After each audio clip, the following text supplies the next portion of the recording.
DD किसान, बदलते भारत की शान।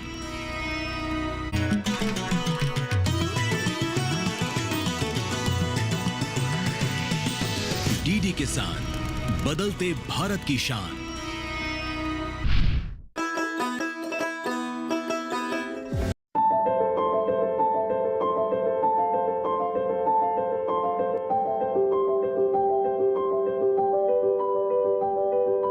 प्रधानमंत्री नरेंद्र मोदी के नेतृत्व वाली सरकार लगातार ग्रामीण भारत की समृद्धि और किसानों की आय में वृद्धि के लिए अथक प्रयास कर रही है। सरकार अपनी तमाम योजनाओं और नीतियों के जरिए जहां ग्रामीण भारत में बुनियादी ढांचों को विकसित कर रही है, तो वहीं किसानों को अनेकों सहूलियतें प्रदान कर उनकी आय बढ़ाने, उनका जीवन स्तर सुधारने में जुटी है। यही वजह है कि ग्रामीण भारत की तस्वीर तेजी से बदल रही है। इन्हीं बदलावों को सबके सामने लाने के लिए डीडी किसान की किसान यात्रा गांव-गांव, घर-घर तक पहुंच रही है। हमारी यात्रा उत्तर प्रदेश के अमेठी और बाराबंकी जनपद पहुंची। सबसे पहले बात अमेठी के गांव की। नमस्कार, बहुत स्वागत। डीडी किसान देख रहे हैं, मैं हूं आपके साथ राधिका चौधरी। डीडी किसान की टीम किसान यात्रा के जरिए हिंदुस्तान के कोने-कोने में पहुंच गई है और आज अमेठी डिस्ट्रिक्ट में पहुंच गई हूं। एक ऐसा घास जो बन गया है खास। ये घास नदियों के किनारे होता है। जी हाँ, गोमती नदी के बिल्कुल किनारे पर हूँ। ठीक इसी नदी पर ये घास उगता है जिसे मूंज कहा जाता है। आज इस मूंज से, आज इस घास से न जाने ऐसे हजारों प्रोडक्ट तैयार हो रहे हैं जिससे हमारे किसानों के खाते में सीधी आमदनी बढ़ रही है। वन डिस्ट्रिक्ट वन प्रोडक्ट पर काम हो रहा है, यानी कि जिले का नाम तो बढ़ाना ही है, किसानों को भी साथ में लेकर चलना है। अब सिर्फ इसकी मांग हिंदुस्तान में नहीं, हिंदुस्तान के बाहर भी हो रही है। चलिए समझते हैं इस धरातल की कहानी को। किसान यात्रा के जरिए हमारी यात्रा पहुंचेगी किसानों के घर घर। 1 जुलाई 2010 को अस्तित्व में आया अमेठी जनपद अपने ऐतिहासिक, राजनीतिक और सांस्कृतिक विरासत के लिए जाना जाता है। देश के सियासी गलियारों में भी अमेठी की खूब चर्चा होती है। हम मांडवा गांव पहुंचे। गांव की दर्जनों महिलाएं मूंज की टोकरियां बना रही थीं। ये टोकरियां सुंदर और आकर्षक हैं। इन महिलाओं की मूंज कला को देखते हुए सरकार ने वन डिस्ट्रिक्ट वन उत्पाद योजना के तहत इस उद्यम को आगे बढ़ाया। आज अमेठी मूंज उत्पादन के लिए भारत भर में प्रसिद्ध है। विरासत में मिले इस कला के जरिए गांव की महिलाओं ने खुद को आत्मनिर्भर बनाने के साथ साथ अमेठी को एक पहचान नई दिलाई है। यूँ तो आप उत्तर प्रदेश को कई सारी चीजों से जानते हैं, फिर चाहे उत्तर प्रदेश का गन्ना हो, उत्तर प्रदेश का मैंगो हो या फिर उत्तर प्रदेश की राजनीति हो, लेकिन ऐसे में उत्तर प्रदेश की अमेठी में मैं एक मड़वा गांव में पहुंच गई हूं। कहते हैं कि इस गांव में एक जिला एक उत्पादन के नाम से मूंज को एक पहचान मिली है। एक ऐसी सामग्री जो गोमती नदी के किनारे, या यूं कहें एक ऐसा जिसे कहा जाता था खरपतवार है, लोग उसे हाथ तक नहीं लगाते थे, आज उसे एक इतनी बड़ी पहचान मिल गई है। माननीय प्रधानमंत्री जी का जो सपना है कि हमारी महिलाएं आत्मनिर्भर बने, उन्हीं आत्मनिर्भरता की कहानी को बुनने के लिए गांव में पहुंच गई हूँ। क्या नाम है आपका? हमारा नाम राज दुलारी है। राज दुलारी जी। राज दुलारी, इस गांव के बारे में बताइए। गांव कितना बड़ा है, क्या क्या होता है यहाँ पर?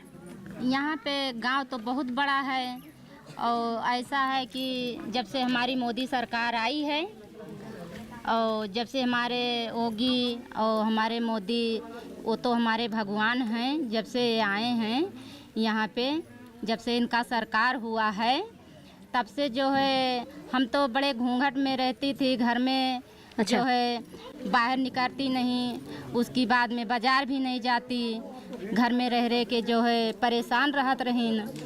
और भाई जब से मोदी सरकार हमारी हुई है, जब से हम मेला बाज़ार सब कहूँ निकल रही हैं। और हमारे यहाँ नदी पे घास पात, ये सरपत इसको बोला जाता है हमारे यहाँ, इसको निकाल के ले आती हैं घर पे, उसको जो है कि इसको कलर करके डिब्बा, टोकरी, डाली, पिन स्टैंड, लोटा इसलिए सब बनाते हैं।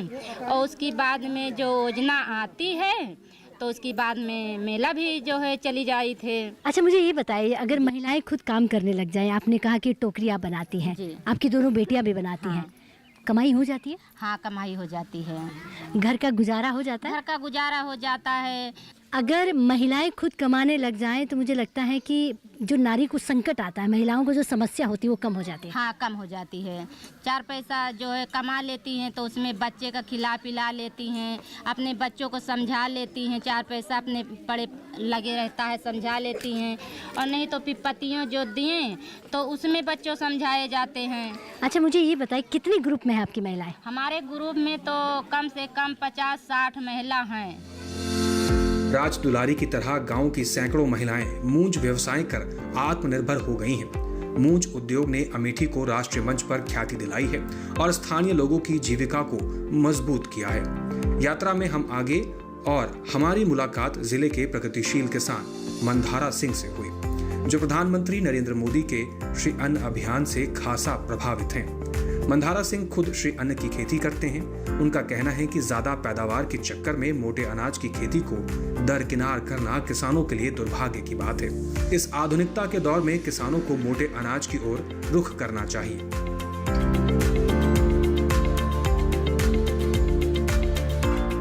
ऐसे तो उत्तर प्रदेश में बहुत कुछ बदल गया है, जनता बदल गई है, जनार्दन बदल गए हैं, विचारधारा और साथ साथ में कहें सोच बदल गई है, लेकिन खेती कितनी बदल गई? खेती भी बदली है समय के साथ साथ। जैसे पहले ये मोटे अनाज होते थे तो फिर आबादी बढ़ी तो भूखमरी बढ़ी, तो हरित क्रांति आई, तो हरित क्रांति के माध्यम से तमाम यूनिवर्सिटीज़ बनी और वहाँ नए नए शोध हुए, नए नए सीड्स आए। तो उन परिस्थितियों में जो है उत्पादन अनाज का बढ़ गया। लेकिन दुर्भाग्य ये रहा किसानों का कि इन्होंने परंपरागत खेती को छोड़ दिया। उसके कारण वो यूरिया और डीएपी पर आधारित हो गए, पशुपालन छोड़ दिया। इसका जो एक वो था कि उससे भी आमदनी हो सकती थी, उसको छोड़ने के बाद जो है तमाम प्रकार की बीमारियां उनके कारण यूरिया और डीएपी और ये क्या बोलते हो जो दवाइयां हैं, तो जो नेचुरल भोजन था हम लोगों का वो उससे हम दूर हो गए। लेकिन मंधारा सिंह जी, आबादी बढ़ रही है, क्या हम नेचुरल भोजन हर घर को दे पाएंगे? निश्चित दे पाएंगे। कैसे? परिश्रम से। अगर हम परिश्रम करेंगे आज के इस दौर में, हमने स्वयं आप हमारे क्षेत्र में या हमारे पूरे गांव में पता कर सकती हैं, हम नेचुरल तमाम चीज़ें उत्पादन करते हैं और पर्याप्त मात्रा में करते हैं। और गोबर की खाद से, जैसे हमारे यहाँ पुआल है धान का, हम पुआल जो है जो पशुपालक हैं उनको दे दिए, हम अपने ही बता रहे हैं, पशुपालक को दे दिए और उनसे उसके बदले में हम गोबर ले लिए और उस गोबर को हम अपने खेत में डाल देंगे। तो एक तो लागत कम हो जाएगी और हमारे पुआल के जो फूंकते बिला वजह उससे जो है उर्वरा शक्ति खत्म होती खेतों की, जो सरकार की मंशा भी वैज्ञानिक बताते भी हैं, तो वो अपना समाप्त हो गया और उधर पशुओं को चारा हुआ और उनके गोबर से हमारे उत्पादकता में वृद्धि हुई और हमारी लागत खेती की कम। प्रधानमंत्री नरेंद्र मोदी के नेतृत्व वाली सरकार सिर्फ मोटे अनाज की खेती को बढ़ावा भर ही नहीं दे रही, बल्कि इस खेती को करने वाले किसानों को सब्सिडी, उनकी उपज का अच्छा दाम मिल सके, इसके लिए जगह जगह खरीद केंद्र जैसी अनेकों सुविधाएं प्रदान कर रही है, जिससे किसानों को उनकी फसलों का अच्छा दाम मिल सके। ज्वार, बाजरा, रागी, सांवा जैसे मोटे अनाज की खेती करने वाले मंधारा सिंह का कहना है कि मिलेट्स की खेती का मतलब कम लागत, ज्यादा मुनाफा होता है।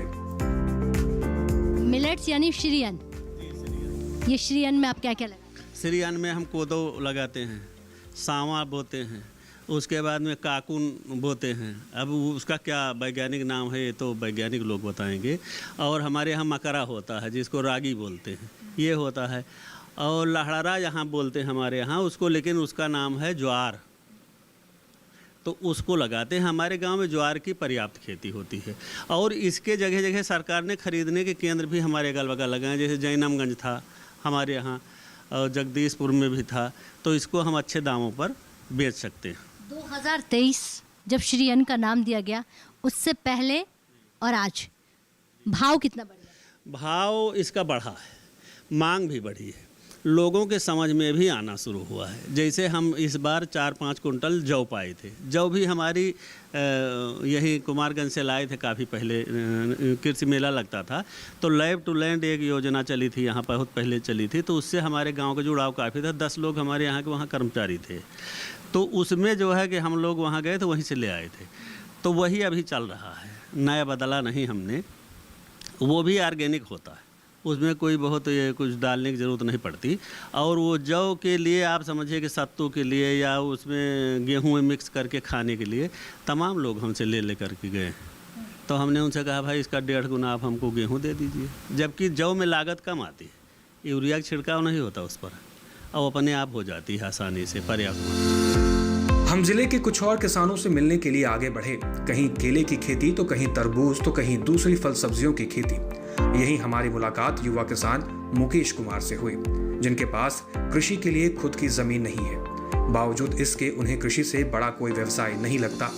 खेती करने का जुनून ऐसा कि उन्होंने किराए पर खेत लिए और फल सब्जियों की खेती की और मोटा मुनाफा कमाकर कमाल कर दिया। मैं मुकेश कुमार मौर्य, हमारा गांव मत्तेपुर है और हम खेती करते हैं खानापुर चपरा में। ये यहाँ पर हम खेती किराए पर लेके करते हैं, और पहले से यही धान गेहूँ करते थे गांव में, और कुछ बिजनेस वगैरह करते थे। लेकिन अब वो बिजनेस को चेंजिंग करके हम पूर्णतया खेती पे निर्भर हैं। खेती हमारा केला है, वाटरमेलन है, और पोटैटो, टमाटो, ये सब क्रॉप करते हैं, और काफ़ी इनसे लाभ होता है हमें। इस क्षेत्र के जो लोग हैं वो भी काफ़ी सहयोग देते हैं हमें आगे बढ़ने में, खेती करने में। और हम आज लगभग 20 से 25 एकड़ में खेती करते हैं, फार्मिंग करते हैं, जिससे हमें अच्छा लाभ होता है और हमारा जीवन यापन अच्छे से होता है। और इससे पहले हम टेंट हाउस का बिज़नेस करते थे, जो कि लगभग 15-20 सालों से करते थे। उसको बंद करके आज हमको खेती में ज़्यादा अच्छा लाभ मिला है, ज़्यादा सूटेबल हुआ है, तो उसको बंद करके आज हम खेती से दुगना मुनाफा कमा रहे हैं और काफ़ी अच्छा हमारी लाइफ चल रही है, काफ़ी अच्छा। और हमारे KBK कठौरा के जो प्रमोद कुमार जी हैं, KBK अमेठी डिस्ट्रिक्ट में कठौरा है, वहाँ पे KBK स्थापित है, अभी 2018 में स्थापित हुआ है। तो 2018 से हम वहाँ से जुड़े हैं, जो काफ़ी अच्छे मार्गदर्शन के साथ जो तरह तरह के बीज मुहैया कराते हैं और तकनीकी जानकारी देते हैं, उससे काफ़ी लाभ होता है। और नई नई तकनीक, नए नए बीज और नई जानकारी, कोई भी रोग आता है तो उसके बारे में भी वो बताते हैं हमें। गांव में काफ़ी बदलाव हुए हैं, गांव में लोगों को रोज़गार अच्छा मिल रहा है, लोग ये खेती देख के भी बदल रहे हैं, काफ़ी लोग केला कर रहे हैं और लोग खेती कर रहे हैं। पहले गांव में लगभग सभी किसान पारंपरिक खेती ही किया करते थे, लेकिन मुकेश के नवाचार के बाद अब गांव के दूसरे किसान भी पारंपरिक खेती से हटकर फल फूल और सब्जियों की खेती कर रहे हैं, जिसका उन्हें भरपूर लाभ मिल रहा है। मेरा नाम राजेंद्र सिंह है, मैं खानापुर चपरा का निवासी हूँ। यहाँ बहुत पहले समय में यही नहर के सिंचाई का साधन था और परंपरागत धान गेहूँ की खेती होती थी। अभी कई साल पहले से जब मुकेश जी आए हमारे गांव में, पहले शुरू में खेत थोड़ा बहुत लीज पे लेके केला खेती शुरू किए। केला खेती से इनको लाभ हुआ, धीरे धीरे खेत का क्षेत्रफल बढ़ाते गए और इस समय व्यावसायिक खेती के तौर पर तरबूज की खेती है, सब्जी में टमाटर है और तरह तरह की सब्जियां हैं, केला खेती है।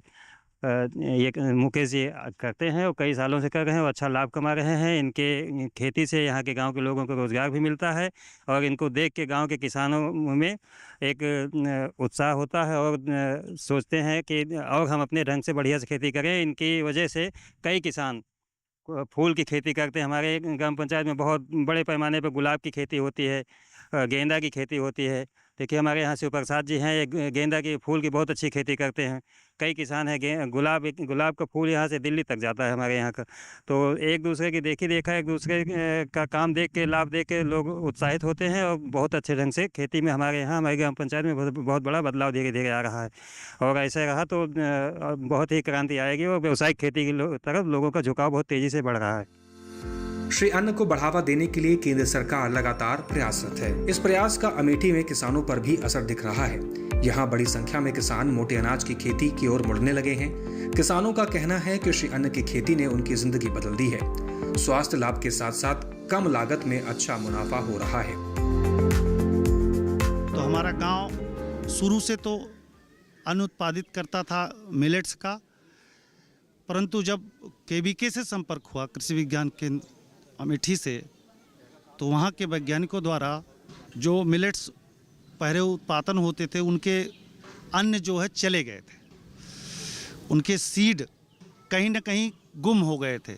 उसको माननीय प्रधानमंत्री जी ने 2023 मिलेट वर्ष घोषित किया। उसमें कुछ सीड हम लोगों के पास थे और कुछ सीड केवीके अमेठी द्वारा जो है वो हमको मिला। केवीके अमेठी द्वारा जो सीड मिला उसमें जैसे हमारे पास कांगनी नहीं थी, कुटकी नहीं थी और कोदो और सांवा का सीड तो हम लोगों के पास था, ज्वार भी था, बाजरा भी था, लेकिन कुछ ऐसे जो लिटिल मिलेट्स कहे जाने वाले सीड थे उनके सीड हम लोगों को नहीं मिले थे। यानी कि हरीश जी, आपका कहने का मतलब हो गया सीधा सीधा कि विज्ञान का होना ज़रूरी है साथ में। बिल्कुल, कहीं ना कहीं नहीं, 100% कृषि विज्ञान केंद्र, किसान और विज्ञान दोनों जब मिल करके आगे बढ़ेंगे तभी जो इस मतलब धारा की गति है वो तीव्र होगी, हम दूसरे देशों को पिछाड़ सकेंगे। कौन कौन से मिलेट्स हैं जो बड़े महत्वपूर्ण 8 से 9 मिलेट्स हैं आपके यहाँ? कौन कौन से? हमारे यहाँ होता है सांवा, होता है ब्रानियार्ड जिसको बोलते हैं, रागी बोलते हैं जो हम लोग मड़ुआ बोलते हैं, कांगनी बोलते हैं, फॉक्सटेल मिलेट, और कुटकी बोलते हैं लिटिल मिलेट, और क्या कहते हैं कोदो बोलते हैं, उसको कोदो ही बोलते हैं मिलेट्स, और ज्वार है और बाजरा है, मक्का है। ये सब जितने सीड्स हैं ये जो होते हैं हम लोगों की तरफ बृहद मात्रा में होते हैं।